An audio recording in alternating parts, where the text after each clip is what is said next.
Hey guys, welcome to the Touchdown Table. I'm Ryan, that's Tyler, that's Jordan. And in this video, we're going to be talking about the Eagles' firing of Doug Pederson.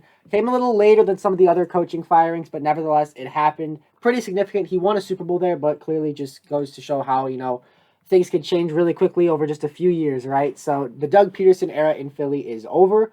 So what do we make of it? Well, I think a really important thing to point out is you talked about the Doug Pederson era in Philly.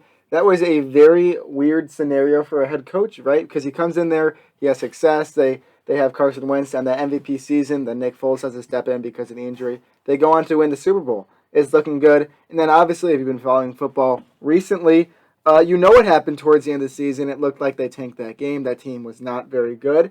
And that organization just had, I mean, it always has stuff going around it because they're fans and stuff, but it was some extra things that was just very kind of fishy, very strange, and hard to evaluate. So I think that stuff definitely had impact into this decision. We'll bring it up later, but that's just something important that I thought I should bring up. Yeah, I mean, and you mentioned a bit too, but it's just shows you how quickly things can change. Yeah, I said that in the beginning, NFL, yeah. exactly. But Gotta be prepared for it, right? that you always got to be prepared for that stuff to happen because I mean, he was looking like one of the best coaches in the league when Carson Wentz was playing really well, and this team won the Super Bowl as Jordan mentioned. But after just a couple of bad years, even after having that statue put up of himself, the Eagles are moving on, and it's crazy. Honestly, I do think that Doug Pederson has made questionable decisions.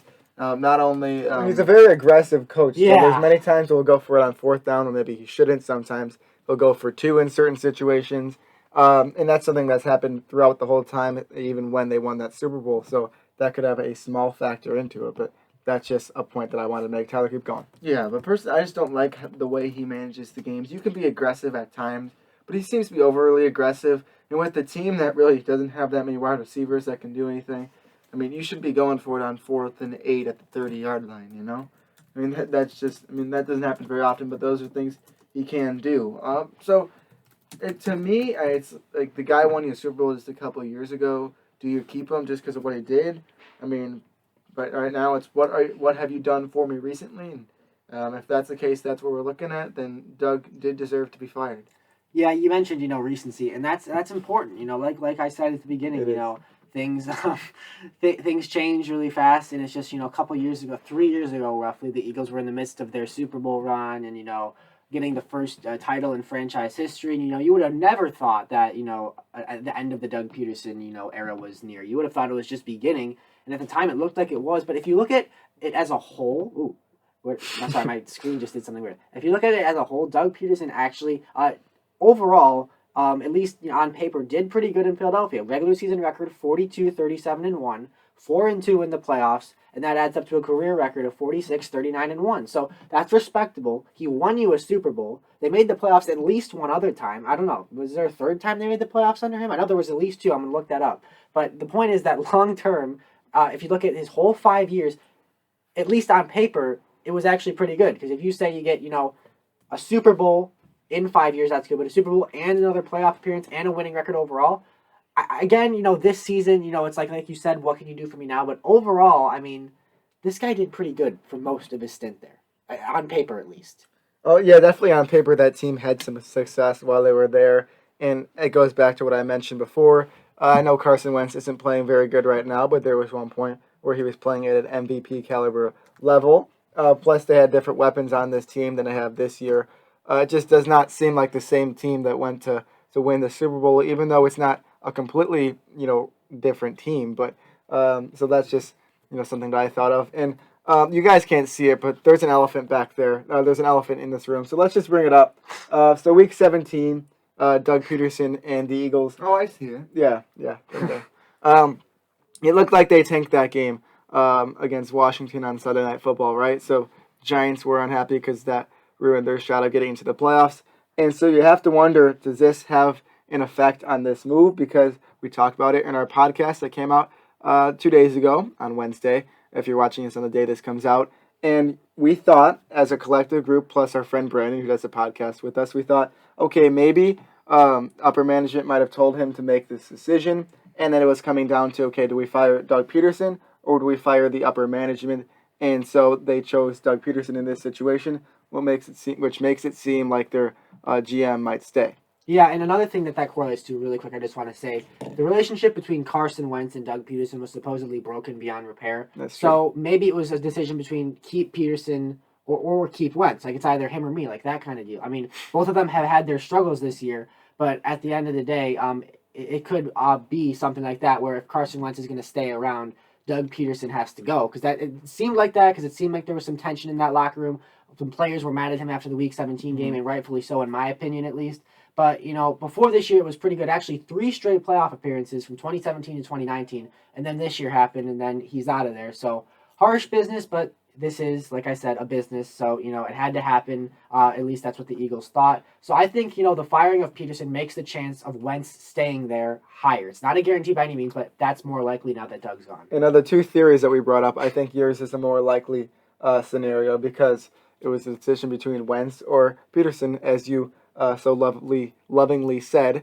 And if that is the decision that it comes down to, if they're choosing to move on with Wentz, well, first of all, they just signed him to a big contract, but they still could trade. The problem is who wants to take on all that money. I like Wentz.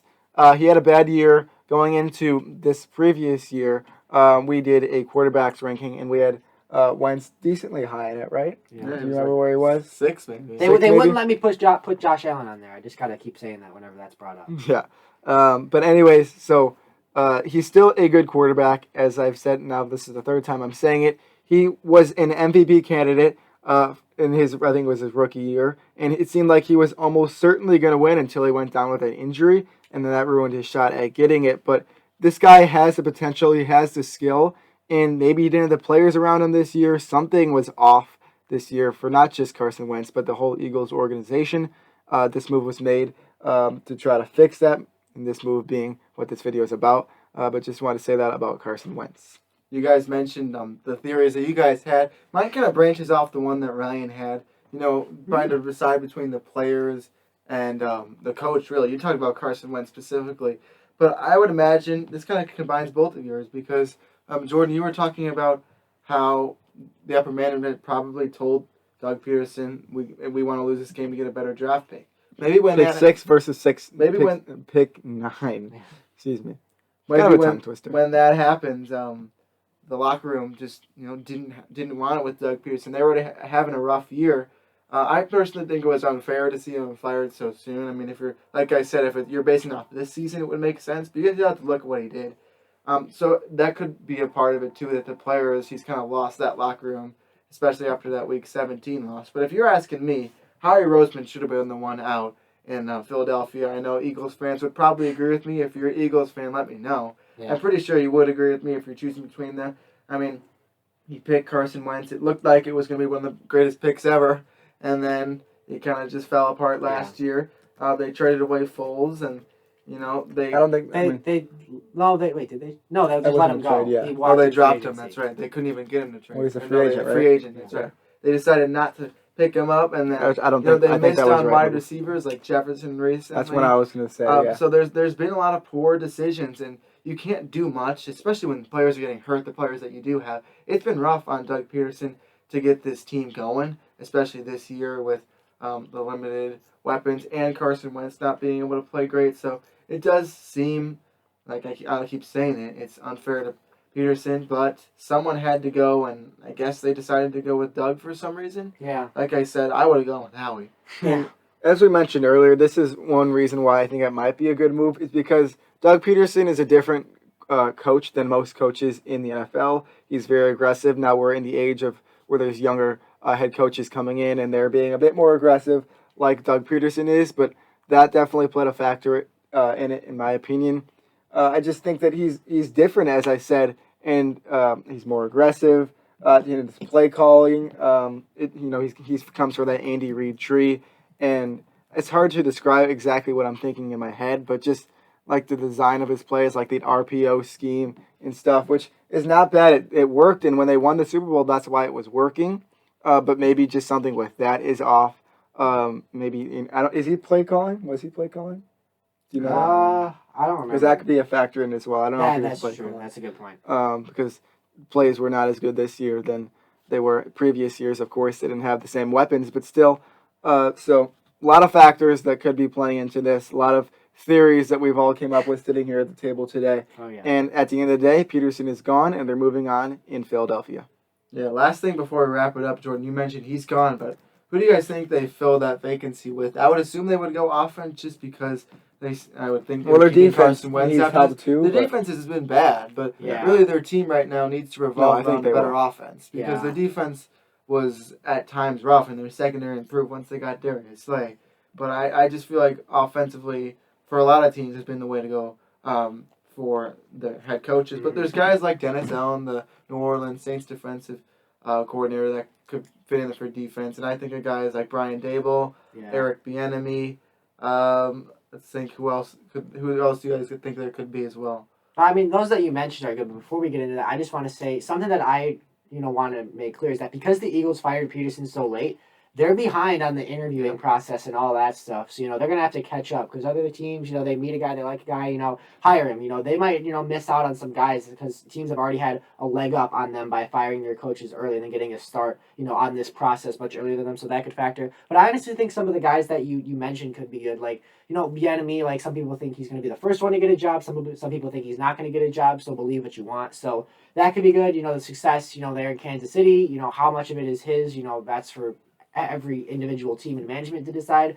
Dable from Buffalo, he's done great things with Josh Allen. See if he could, get Carson Wentz back on the right track potentially. And then I don't know. Those are the two offensive guys that come to mind. But do we think they would go defensive? Or I don't know. I don't know. They just don't seem like a team that would do that. But maybe they could. Who knows? That's a good thing to bring up that they're late because I'm pretty sure that the coaches that are currently coaching the NFL teams in the playoffs cannot go. I think Bieniemy was able to because they had that bye. Yeah, but now he has to wait till after they lose or till after the Super Bowl. Bieniemy. Yes. Or anyone. So that could be whoever goes farthest in the playoffs, they could have their best shot at. And we might not see coaches get hired for a while because of that. And that's why I think Brian Dable or maybe even Byron Leftwich, the Tampa Bay Buccaneers offensive coordinator, could be guys to look at, teams that maybe go deeper on in the playoffs and then they kind of had the upper hand to interview them like just as early as other teams do. If I was going to pick one, and maybe I'll be right, and if I am, I'll come back to this video and talk about it. I'd go with Dable going there, but that's I think it would fit well. He wouldn't be moving very far. Another young player. No, he wouldn't be, and he developed really Josh Allen to what he is, and he could possibly get Carson Wentz back. That's where I'd go with it. You guys got any thoughts? I have no one in specific. No one in specific. I think it's hard with all the candidates to just choose one for each team because it's basically when you're choosing coaches, you're like, does this team want an offensive-minded coach or a defensive-minded coach? And then, then you just start blabbering off who are offensive-minded coach and defensive-minded coaches, as we've done already. So I have no specific pick for there. I think Dable will be good.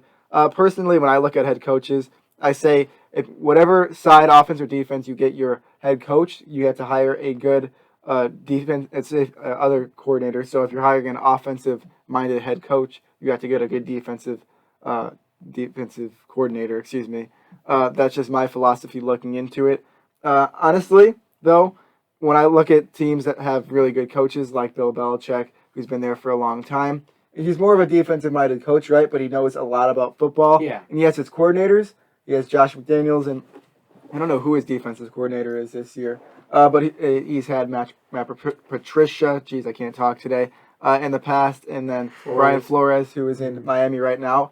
So he's kind of gone with it. He's had good coordinators, and then he has a good football mind in himself, and he's like the head of the coaching, and then he lets the play calling and stuff go off to his son Steve Belichick.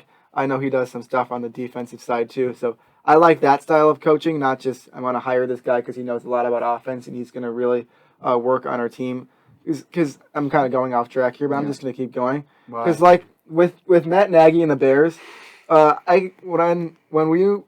his play calling was taken away from him, he just seemed like he was a better coach, right? He was going up more to his players. He seemed more excited. Game management gets better. But when you're focused on calling plays and being a head coach, having to coach your whole team, defense and offense, it's a lot harder to keep up with that. So that's why I feel like having the two good coordinators is good, and having a well-rounded head coach is also the way to go. That might have been confusing. I could barely talk when I was saying it, but it's done now.